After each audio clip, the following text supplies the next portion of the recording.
Hello everyone, this is everyone's favorite jack of all trades, Commodore Urban. And God, I just got done recording that video about what's wrong with the Loud House fan art community and the nasty shit behind it. You want to watch that about my review and my thoughts on that shit, you can find the video and you can go there. But if you guys want to hear another book review, you're in the right place. What's the book we're going to review today, Commodore? Well, we are reviewing the book 50 Ships That Changed the Course of History, A Nautical History of the World by Ian Graham.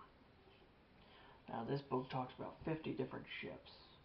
They're not all the same type, but they're different vessels. And what it says here on the back of the cover, it says, from the Stone Age to the present day, no technology has had more profound impact on mankind than watercraft. Boats and ships made possible the settlement and conquest of new worlds. They determined the victors of history-changing wars and aided the spread of new philosophies, technologies, and religions.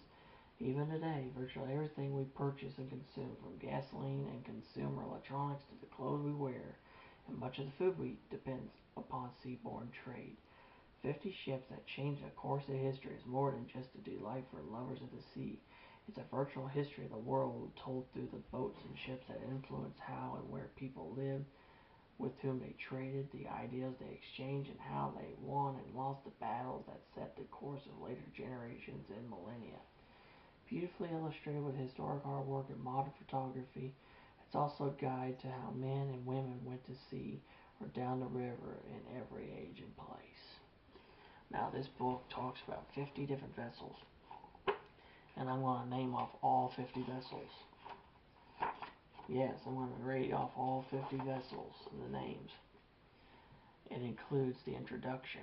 It also includes Pharaoh Khufu's solar barge, the Trimene, the Nidam ship, the Isis, the Mora, Zheng He's treasure ships, the Santa Maria, the Mary Rose, the Victoria, the Mayflower, the HMS Endeavour, the HMS Victory, HMS Cyrus, the river steamboat Clermont, the original steam passenger ship SS Savannah, the HMS Beagle, the Amistad, the SS Great Britain, HMS Rattler, the Yacht America, HMS Challenger, the Glory, USS Monitor, the Cutty Sark, the Fram, the Spray, the USS Oregon, the USS Holland, the Potemkin, HMS Dreadnought, RMS Lusitania, RMS Titanic, U-21, SS Normandy, the Bismarck, HMS Illustrious, the SS Patrick Henry, the Yamato, the RV Calypso, the USS Missouri, the Kon-Tiki, the SS Ideal X, the USS Nautilus, the Rainbow Warrior, the NS Lenny, the SS Torrey Canyon, the USS Enterprise, the DSV Alvin, the Glomar Explorer, and the MS Allure of the Seas. And I'll go through the book and I'll show you a few highlights for me for it. Which you're probably thinking, what are the highlights for you? Well, it will be probably the passenger ships, but let's find the first highlight for me in this book, which would be, honestly, the first thing for me would probably be the Clermont.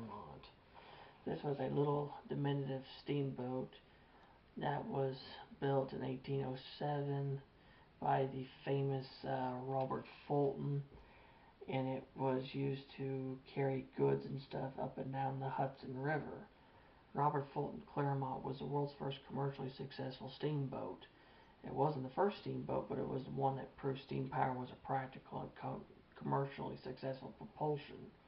In doing so, it changed the world of marine transport by freeing ships from the dependence of the wind.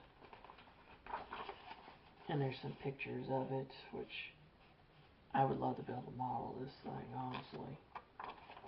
Here's another really historic ship, the SS Savannah. The numbers of steamboats plying their trade on the rivers and coasts mushroomed in the early 1800s. The Savannah was designed as a sailing packet, a ship for carrying mail, but even before she was launched, she was converted to steam power for a historic voyage.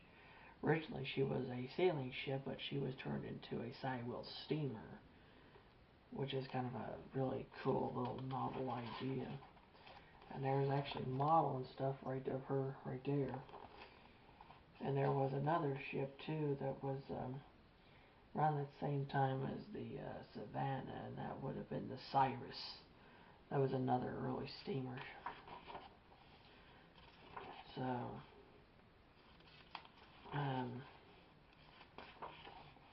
that's the Amistad. Here's another famous ship, and she's still around. Isabel Kingdom Brunel's SS Great Britain.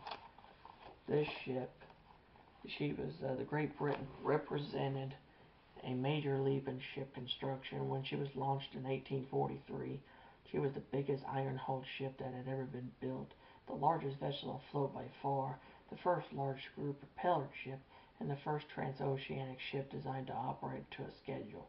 The first ocean liner. She was technically the first ocean liner. She marked the beginning of the end of the large wooden ships. And before her was the predecessor, the Great Western, which had the famous race with the Cyrus. And then, as we all know, the bigger, much monstrous ship, the Great Eastern, which was an absolute failure. And there's part of the Great Britain as she is today. I would love to see her. I would love to see that ship. And there's multiple other things in here, like I said, you know. And the other highlights for me, honestly, would have to be, of course, the RMS Lusitania. No surprise. When the Lusitania was one of the biggest, fastest, and most luxurious ocean liners of her day, her deliberate sinking with enormous loss of life during World War I contributed to the United States' decision to enter the war against Germany, not until a year later. But there's some pretty good information here about the Lusitania. You know, stuff I already knew, but it's still good.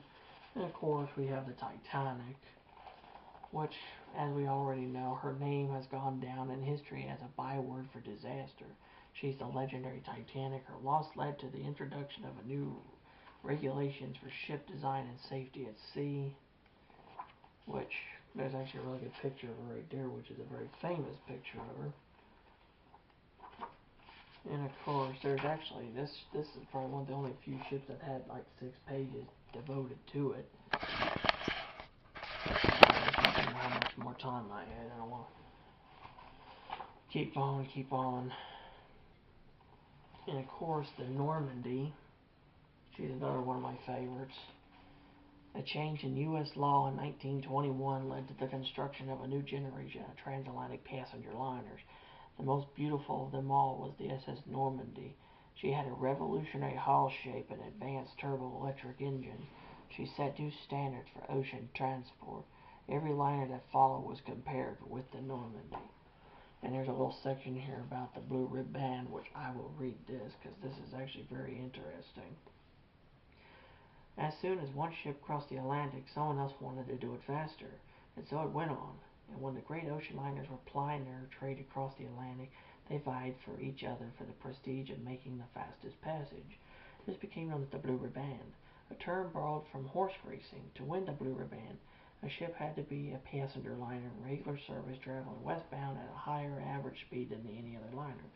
There was no actual prize until 1935, when a British shipowner by the name of Harold Hales, from 1868 to 1942, had a trophy made. The Hales Trophy was awarded to the fastest passenger ship crossing in either direction, so it was not precisely the same as the Blue Riband. 35 ships held the Blue Riband over the years, finishing with the SS United States in 1952. She was the last because the record breakers that followed her were not passenger liners in regular service. See, I didn't understand that. They had Normandy and stuff in it, but they didn't have the United States. She was a ship that changed history. Makes no fucking sense, honestly. There's some more pictures of the Normandy, and they don't even have the Queen Mary in here either. That's kind of weird. And of course, the dreaded Bismarck. Yes, I'm actually very interested in the Bismarck. And there was Patrick Henry. This is the Liberty ships. I've always been interested in these things. I think Liberty ships were kind of the unsung heroes of World War II. The Armado. That's another very interesting ship I like. I just think she was a very interesting vessel to begin with. And of course the Calypso, which was Jacques Cousteau's research vessel. That was another ship I always actually thought was kind of a cool looking ship. And of course the Mighty Mo. I'm a big fan of the Missouri, so yes, I do like naval ships. And of course, you know, the Rainbow Warrior, which was a ship for Greenpeace. I read a little bit about it. The Torrey Canyon. There was a tanker that broke up and spilled a ton of freaking oil out of it. Yeah, I read about it. The Enterprise, or the Big E. That was another ship I've always been interested in too. The Alvin, which is the submarine that Bob Ballard used to find the Titanic, or to explore the Titanic.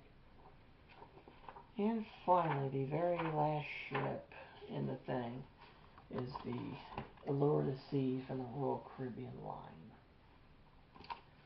So, what do I think about this book overall? I give this book 5 out of 5 because it's very descriptive. It tells the history of each ship as well as the time period from which the ship was built, when the ship sailed, and the purpose of the ship, and a little more facts and figures about each liner, about each vessel, ocean liner or non. And this is actually a pretty decent book. It's, you know, probably about 224 pages overall. And one thing nice about it that other books hardly don't have anymore, it has a built-in bookmark. So this is actually a book that's made with quality, and it's very well made and very well done. So if you want to learn more about different ships other than ocean liners, give 50 Ships That Changed the Course of History by Ian Graham a try. I hope you guys enjoyed the book review. If you have any questions or comments about anything, leave them down in the comment section down below, and I will get back with you. If you're new to the channel and you like what you're watching, hit subscribe and turn on your notifications, and then you'll be updated with the latest videos. And as always, you know, thanks for joining me. Till next time, this is Commodore Everything. Have clear skies and smooth seas, and happy sailing with you, and God bless you. You take care now. Good day.